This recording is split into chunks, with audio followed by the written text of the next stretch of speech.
ainda que com relação ao Lula, que o Lula ele deu uma entrevista coletiva aí, tipo, em sexta, né? Não me recordo o dia exatamente, em que ele citou o Meirelles, né? Que ele sonha de novo com uma reaproximação do Meirelles. E isso entra bem nessa questão que você falou também do neoliberalismo, né? Porque o Meirelles ele é um representante dos banqueiros, dos rentistas, foi ministro da Fazenda do Temer, é secretário da Fazenda aqui de São Paulo do governo João Dória, enfim, é um cara que é totalmente ortodoxo na economia, né? E a gente tem visto aí um exemplo claro aí do Davi De Caixa, que até o Edu Alves, que é do PDT também, que é até amigo do De Caixa, fez críticas ao De Caixa, porque ele bate muito no Ciro. E quando vem uma situação como essa galera se cala, porque o Ciro que está aberto ao debate com a economia, o Nelson Marconi, que é um dos formuladores do plano econômico do Ciro, está participando de debate com todo mundo aí, e o Lula não fala nada, e quando fala é um aceno totalmente ao neoliberalismo, no caso de querer uma reaproximação com o Henrique Meirelles, que foi presidente do Banco Central dele, né? Você acha que isso também é algo que precisa ser debatido ou aceno ao mercado também é algo que você vê dentro dessa sua amplitude que você considera aí razoável? Olha, primeiro, eu acho que o aceno ao mercado ele tem que ser feito na seguinte perspectiva, porque além do lucro que eles querem conservar, eles se preocupam muito com a questão, eu posso dizer, jurídica, assim, essa segurança do mercado, a estabilidade do mercado é algo lucrativo para eles. Mas aí eu vou começar pelo outro ponto que você bem destacou. Eu acho que o Lula tem feito esses gestos principalmente pelo fato de que ele teve um governo de sucesso popular, né? Ele quer reproduzir o modelo que o tirou da presidência com 80% de aprovação e que reelegeu a sucessora por 2 vezes, que derrotou a oposição durante 4 campanhas eleitorais. Eu acho que ele quer fazer esse mesmo cálculo, tendo em vista a necessidade da ação do Partido dos Trabalhadores. Isso daí é uma coisa já concreta, porque é o que garante todo o aparelho para o Instituto Lula, o legado, a representação popular da parte do parlamento é algo muito fundamental, né? Eu quero ter um PDT com 50 deputados federais, com 60 deputados federais fazendo a defesa do nosso legado e das nossas lideranças na agenda nacional. Então, repetir essa agenda. O que é que a gente precisa colocar em questão? Eu acho que são elementos que necessitam de muita discussão, sabe, Solon? A primeira é que essa agenda econômica de concessões para garantir o mínimo ali de refeições, uma empregabilidade sem direitos, é fácil de fazer. O neoliberalismo faz isso com as mãos nas costas, sabe? Isso que o Ciro está tentando debater há 30 anos no Brasil. Essa agenda liberal, ela tem os seus fenômenos, os seus efeitos colaterais positivos para uma parte da sociedade. Agora, ela não tem duração. A gente não trabalha o Brasil para discutir o Brasil do futuro. Para surpreender muita gente aqui, mas eu acho que muita gente também sabe, o Partido Comunista Chinês, quando faz os seus congressos, né, e os seus eventos de transição de poder ou de análises conjunturais profundas, eles pensam a China daqui a 30 anos, sabe? Quais as etapas que a gente vai conseguir estabelecer para chegar no papo que a gente quer há 30 anos. E se a gente ficar nesse... Eu fico triste de ficar falando isso, que isso parece ser tão óbvio, eu não sei como é que o Ciro ainda não está em primeiro nas pesquisas, sabe? Eu fico realmente surpreso, porque a gente quer Brasil em termos de projetos, resolvendo as nossas questões para fazer de fato uma educação transformadora, sabe? Prazo, porque isso depende de estrutura, de recurso, de onde a gente vai tirar daqui para aplicar em quê, onde.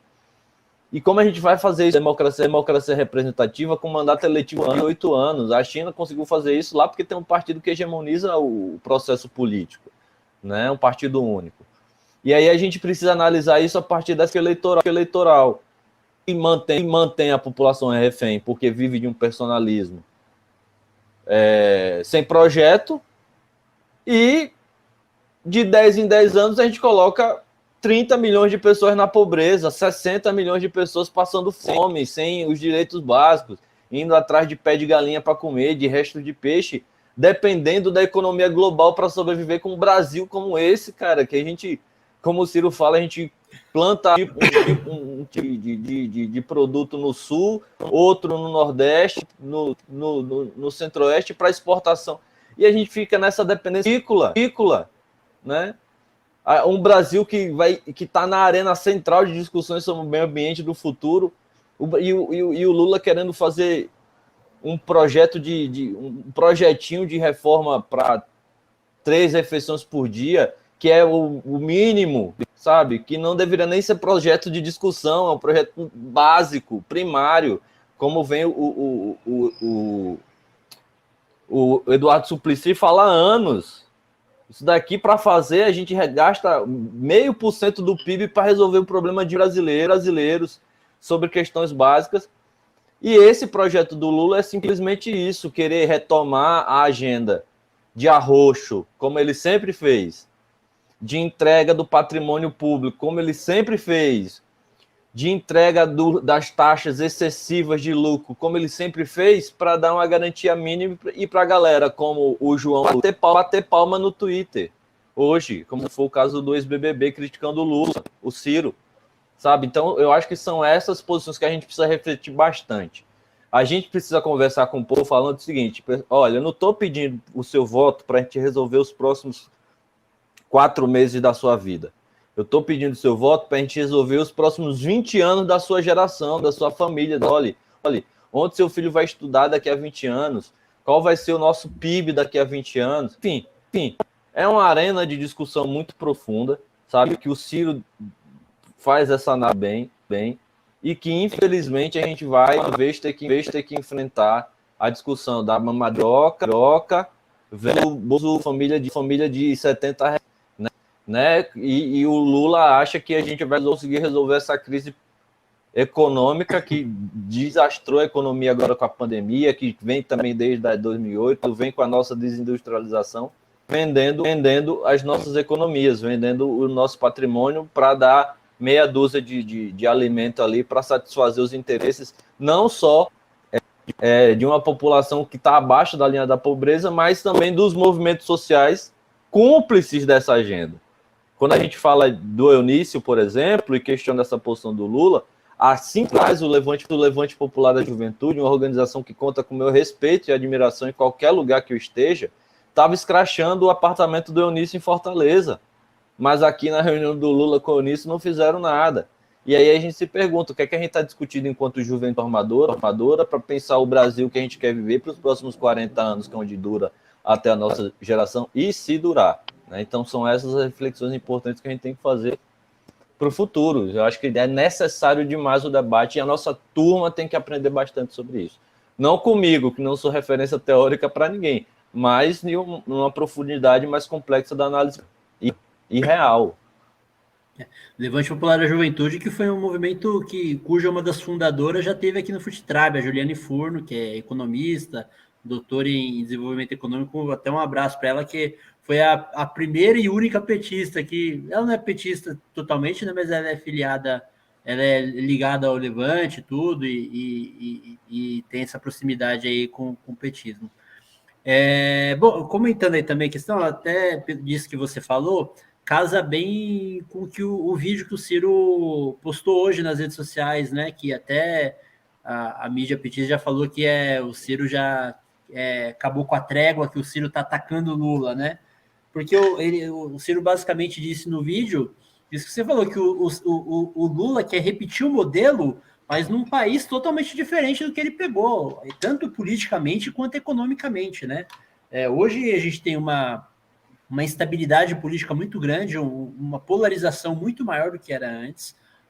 Eu não acredito na capacidade do Lula de pacificar o país, não vejo ele como essa figura. E também essa questão econômica, hoje a gente tem uma trava, né, que o próprio Ciro diz, que é a PEC do teto, que é a emenda do teto, né, que foi aí aprovada no governo Temer, que coloca um estado constitucional, uma trava aí no orçamento público, e que o Dino recentemente defendeu o teto de gasto. Você vê insanidade. O Flávio Dino, que era do Partido Comunista do Brasil, do PCdoB, que hoje está no PSB, defendendo o teto de gastos.